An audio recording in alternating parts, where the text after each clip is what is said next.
Salve rapaziada, tamo junto aí pra mais um Fala Palestra e eu pensei bastante se eu ia fazer esse vídeo ou não, por dois motivos principais. O primeiro é que eu estaria comentando em cima de burburinhos, coisa que eu não costumo fazer aqui. Ó, de novo, burburinhos. Renato Gaúcho no Palmeiras é burburinho, não é informação, não é bastidor, não é nada, é burburinho, tá?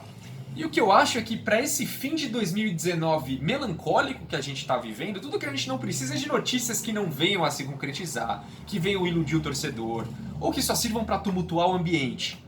Mas eu também não vou ser hipócrita, né? O ambiente do Palmeiras já tá tumultuado há um bom tempo, o ano já foi pro vinagre também há um tempão, então que se dane. O que eu quero que vocês entendam aqui é o seguinte: eu não sou influente, eu não sou amigo de dirigente, eu não sou amigo de jornalista, eu não tenho acesso a informações privilegiadas, eu não sou nada, tá? Então, esse lance do Renato Gaúcho, eu vi um cara postando no Twitter, chama Mário Marinassi, e ele disse o seguinte, que o Renato Gaúcho já estava com o pé no Palmeiras e o Mano Menezes acertando com a diretoria do Corinthians. Sinceramente, eu achei essa notícia um pouco mirabolante e pouco provável de acontecer, porque, porra, o Renato Gaúcho era unanimidade no Grêmio até ontem.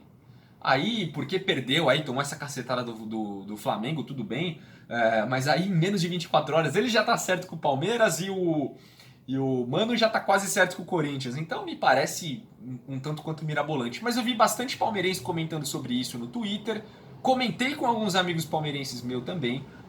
Então assim, o que eu tô trazendo para vocês é um exercício de imaginação. Imaginação, tá? Nada é real, tudo é permitido. É só imaginação.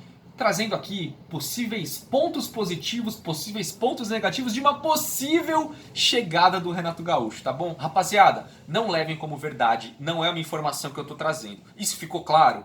Então tá bom. O segundo ponto é o seguinte: eu vou falar sobre Flamengo, sobre o planejamento do Flamengo, sobre a vitória do Flamengo ontem, que não tem como não falar.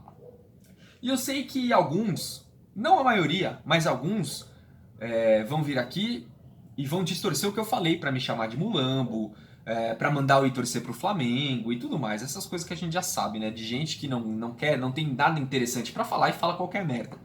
Pra vocês, como dizia o Felipão, que saco, hein? Que saco vocês. Mas enfim, vamos lá, vamos falar do jogo de ontem, né? Ontem eu fiz alguns stories no Instagram da TV Alviverde enquanto o jogo tava rolando, dando a minha opinião sobre algumas coisas, sobre alguns assuntos. Se você não segue o Instagram da TV Alviverde, tudo bem, a gente não posta muita coisa lá, é verdade, mas a gente vai começar a postar. Então segue lá, @TV Alviverde Oficial, beleza? Então lá eu deixei algumas opiniões. E hoje de manhã eu assisti o vídeo do Fernando do Insta Verde, eu assisti o vídeo do Fabinho do Aqui é Parmeira, eu assisti o vídeo da Luana do 1-0 feminino, e algumas outras pessoas que comentaram aí sobre esse jogo de ontem, né? E cara, só não enxerga e só não concorda com isso quem não quer. Mas o Flamengo tá dando uma aula de gestão e uma aula de futebol. Uma aula. Em pouco tempo, o Flamengo percebeu todas as carências que eles tinham no elenco para transformar esse time da água pro vinho. O Flamengo era um time que tinha bons jogadores, sim, mas que não engrenavam. Então, para esse ano que eles resolveram investir pesado, eles olharam para todas as carências, para tudo que a torcida flamenguista também já vinha falando há um tempão, né? Das laterais, da defesa e tudo mais. Então, em pouco tempo, praticamente aí 5 meses, eles analisaram tudo isso e fizeram contratações cirúrgicas e certeiras. Trouxeram o que de melhor o dinheiro podia trazer. E se livraram de um treinador burocrático, vencedor porém burocrático, para trazer um cara que foge dessa covardia que o futebol brasileiro se tornou. O futebol brasileiro hoje é uma grande covardia. Os times pensam muito mais em não perder do que ganhar. Então são times covardes. Poucos times jogam pra frente, poucos times jogam pra vencer. E agora é um achismo meu, tá? Em 2000 e... Se eu não me engano, foi 2006, 2007, 2008 que o São Paulo ganhou os 3 títulos seguidos brasileiros, né? Sob o comando do Muricy, uma conquista e tanto. A gente sabe o quanto é difícil ganhar 3 vezes o Campeonato Brasileiro. Então era um time muito organizadinho, muito disciplinado e muito defensivo. O São Paulo fazia poucos gols, a grande maioria de bola parada, mas tomava muitos poucos também, né? Era um time que se preocupava bastante em defender. E eu acho que vendo o sucesso do São Paulo, começou um movimento, de novo gente, isso é achismo, tá? Começou um movimento entre os times E o futebol brasileiro se tornou isso. Primeiro eu não perco para depois pensar em ganhar. E fica esse futebol chato, essa coisa sem inspiração. Os times não gostam de ter a posse de bola. Os times não sabem o que fazer com a posse de bola. Não sabem furar uma retranca.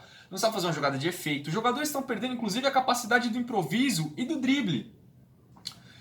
Se a gente pegar de 2008 para cá, eu acho que poucos times, né, se salvam dessa verdade aí. Sei lá, o Santos lá de Neymar e Ganso, se eu não me engano, 2011. O Cruzeiro, que foi campeão 2 anos seguidos, também jogava um futebol pra frente. E agora esse Flamengo aí, o Atlético Paranaense, são o Santos também, né? Mesmo sem time, são times que pensam de um jeito mais moderno e ofensivo.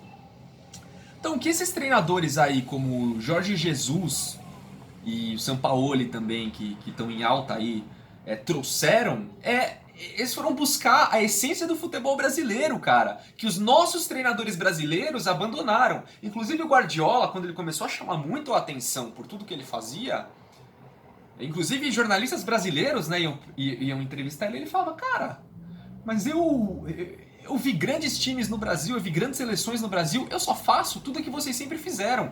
Um futebol pra frente, um futebol intenso, um futebol alegre, né? Então, esses caras estão fazendo justamente o que o brasileiro fazia e que o brasileiro perdeu, que o brasileiro abandonou em algum momento. Então não é segredo nenhum.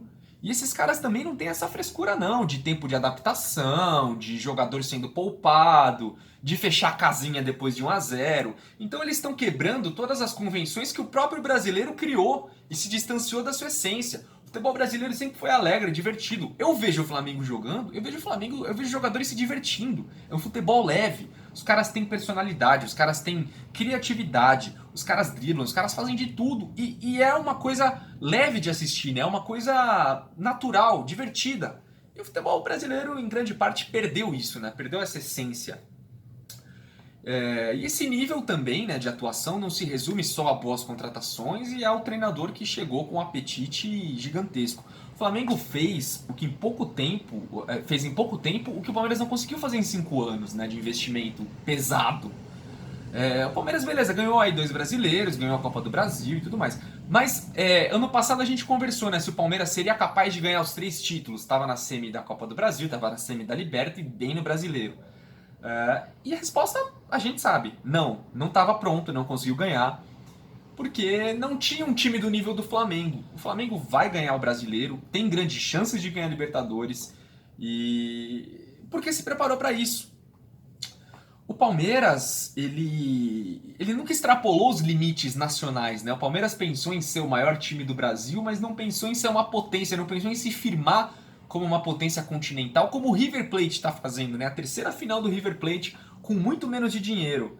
O River Plate é uma potência da América do Sul, né? E o Palmeiras parece que não pensou nisso.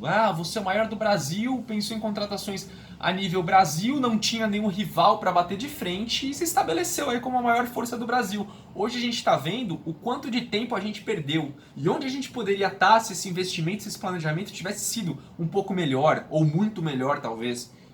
Enquanto o Palmeiras não der esse passo, enquanto o Palmeiras não aprender com seus próprios erros, e o Flamengo tá aí para ensinar bastante, o Palmeiras poderia pegar esse exemplo do Flamengo e aprender algumas coisas, enquanto o Palmeiras não mudar essa mentalidade, jogadores como Ibrahimovic, como Diego Costa, ou como o Pirlo, né, que se falou há um tempo atrás também, eles nunca vão deixar de ser especulação no Palmeiras. O Palmeiras nunca vai trazer esse tipo de jogador, nunca vai dar esse passo além, né? Enquanto isso a gente vê o Flamengo com o Luiz Felipe, com o Rafinha, com o Gabigol, a gente vê o São Paulo com o Daniel Alves, a gente vê até o Botafogo aí que trouxe o Seedorf há um tempo atrás. E foi o melhor, desde que eu me conheço por gente, eu tenho 28 anos, em 28 anos foi o melhor momento que eu assisti do Botafogo. Coincidência o fato deles terem o Seedorf? Não, imagino que não. Um jogador desse nível pode mudar o patamar de um time dentro de uma temporada. E o Palmeiras não dá esse passo, o Palmeiras não vai atrás. Enquanto a visão da nossa diretoria, enquanto eles acharem que Carlos Eduardo, Borja, Daverson, Diogo Barbosa e companhia limitada forem os caras para levar o Palmeiras até o topo, a gente vai ficar patinando sem sair do lugar. Eu demorei muito não, mas eu demorei um pouco mais que os outros comunicadores do Palmeiras para criticar de forma mais veemente esse planejamento, porque eu ainda me apegava a algumas coisas que hoje estão escancaradas pra mim. A gente não tá indo pra lugar nenhum. Eu imaginei que tivesse, mas a gente não tá. O Palmeiras não tá indo a lugar nenhum. Ele tá patinando sem sair do lugar. É duro, eu sei, mas de duas uma. Ou o Palmeiras se inspira assim e toma lições desse Flamengo e faz um 2020 mais certeiro, ou a gente vai ficar muito pra trás. Quando na verdade a gente podia estar nadando de braçada pelo tempo de investimento, pela grana de investimento, por tudo mais. E hoje eu vejo que nem sequer a hegemonia estadual a gente tem. Nós temos aí um Santos que não tem ninguém. Essa é a verdade. Um Santos que conta muito com a sua base. Se não fosse o Sampaoli, ia estar brigando lá embaixo. A gente tem um Corinthians que a gente sabe dos problemas financeiros, né? Mas mesmo assim parece que os caras conseguem contratar melhor que a gente e todo ano aí ganha o campeonato estadual. A gente tem um São Paulo que há pelo menos 7 anos vive uma crise sem precedentes, né? É um ambiente muito tumultuado e tudo mais. Então, a gente teria tudo para estar nadando de braçada, não só no estadual, mas principalmente no estadual e no Brasil também. Quem sabe até na América do Sul. E não, na verdade não. Na verdade a gente parece que voltou algumas casinhas. Sabe aquele jogo de tabuleiro? Avance 3 casas? O Palmeiras parece que regrediu 3 casas. Do ano passado para esse ano, houve uma regressão muito grande em tudo. Diretoria, Matos, Gagliotti. Gagliotti, inclusive, que foi suspenso aí 15 dias por ter insinuado que o VAR estava ajudando o Flamengo. Podia ser suspenso por 15 anos. Mas enfim, diretoria, não existe time do futuro enquanto não houver presente. E o presente do Palmeiras, olha, tá complicado, tá bem complicado. Agora, falando de Renato Gaúcho, e de novo reforçando que isso não é uma informação, que isso é boato, que isso não é verdade e tudo mais. Até outro dia, ele disse que os treinadores de Flamengo e Palmeiras eram obrigados a dar resultado pelo elenco que tinham nas mãos, né? E eu fico imaginando aqui se o Palmeiras faz um contato pelo Renato Gaúcho, né? E fala, Renato, você falou aquilo, você acredita nisso? Então, assim, seguinte, você tem X milhões na mão para montar um time e a gente quer resultado, a gente quer títulos, a gente quer ganhar a Copa do Brasil, o Paulista, a gente quer chegar na final da Libertadores. Você acha que você consegue fazer isso? Você acha que você consegue dar esse resultado? E se ele falar que ele topa, vamos ver até onde vai, né? Vamos ver o que dá. Porque assim, particularmente eu gosto desse jeito fanfarrão do Renato, essa coisa de bater no peito e falar eu sou foda, meu time é foda e a gente se garante. Eu acho isso muito legal. Eu gosto de gente que tem personalidade. Obviamente que quando isso não dá certo, ele vira piada, né? Como ele virou piada aí no caso das provocações com Jesus, aquela história do Fluminense lá também, que ele provocou o Boca Juniors e depois perdeu para a LDU na final. Isso acontece, pode acontecer. Mas o Renato Gaúcho hoje ele já não é mais aquela figura folclórica, né? Ele foi um cara que se reciclou, que evoluiu e que conseguiu bastante títulos aí no Grêmio, que fez um time do Grêmio que não é dos melhores. Ontem o Grêmio jogou com Paulo Ricardo na lateral direita, com Cortez na lateral esquerda. Gente, o time do Grêmio também é um catado. E ele fez esse time jogar, ele fez esse time ser campeão de vários títulos aí. Então eu acho que o Renato hoje ele se firma como um dos técnicos importantes e com as ideias mais legais dentre os brasileiros, né? Eu gostaria sim de ver ele um dia no Palmeiras. Não tô dizendo que vai acontecer de novo, rapaziada. E pensando em planejamento, se o Palmeiras por acaso fizesse isso, ia mostrar que tá realmente totalmente perdido, né? Porque aí você manda um Felipão embora, contrata o Mano no fim de um campeonato, e aí com menos de 2 meses manda o cara embora para trazer outro treinador, com outra história, outra linha, outra identidade, outra personalidade, outro jeito de ver futebol. Aí assinar atestado de trouxa mesmo, né?